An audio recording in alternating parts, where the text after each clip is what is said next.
But scarcely had the island faded in blue air than I saw smoke, and white water, with sounds of waves and tumult, a sound the men heard, and it terrified them. Oars flew from their hands, the blades went knocking, wild alongside till the ships lost way, with no oar blades to drive her through the water.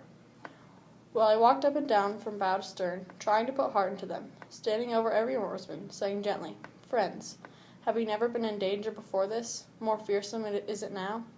Then the Cyclops penned us in his cave? What power he had! Did I not keep my nerve and use my wits to find a way out for us? Now I say, by hook or crook, this peril too shall be something that we remember. You must obey the orders as I give them.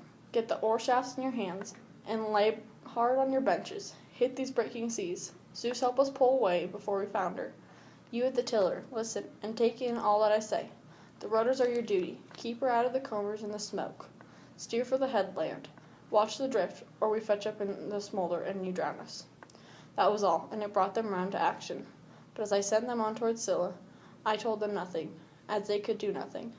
They would have dropped their oars again, in panic, to roll for cover under the decking. Circe's bidding against arms had slipped my mind, so I turned on my cuirass and took up 2 heavy spears, then made my way along to the foredeck, thinking to see her first from there, the monster of the grey rock, harboring torment for my friends. I strained my eyes upon the cliffside, veiled in cloud, but nowhere could I catch sight of her. And all this time, in travail, sobbing, gaining on the current, we rowed into the strait, Sylla to port, and on our starboard beam Chyrbdis, dire gorge of the salt sea tide. By heaven, when she vomited, all the sea was like a cauldron, seething over intense fire. When the mixture suddenly heaves and rises, the shot spume soared to the landside heights and fell like rain. But when she swallowed the sea-water down, we saw the funnel of the maelstrom, heard the rock bellowing all around, and dark sand raged on the bottom far below.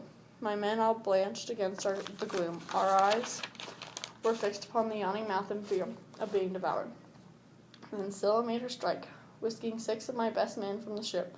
I happened to glance aft at ship and oarsmen and caught sight of their arms and legs dangling high overhead. Voices came down to me in anguish, calling my name for the last time.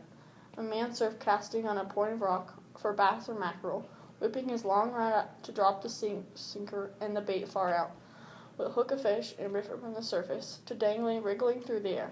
So these were borne aloft in spasms toward the cliff.